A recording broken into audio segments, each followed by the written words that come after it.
Al punt de mira, edicions del Bullent. Un llibre que he tret fa no res. Encara fa olor de llibre nou. I és una novel·la negra. Ja ho veieu que és de color negre per la tapa que ha fet Miquel Mollà. Imagineu-vos que la policia troba una habitació plena de sang i tot i que no apareix el cadàver, estan segurs que s'ha comès un assassinat. Hi ha una xica que ha desaparegut i hi ha una persona que té tots els números per a ser el culpable d'aquest assassinat. Tots els números. Hi ha moltes proves que l'acusen. Ara imagineu-vos que us toca ser l'advocat o l'advocada que l'ha de defensar. Què faríeu? Això és el que li toca fer a Marta Arrufat, la protagonista del llibre.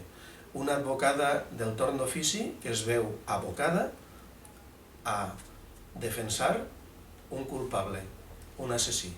I ja no puc explicar res més. Una novel·la d'intriga i de dolor de barriga. Al punt de mira.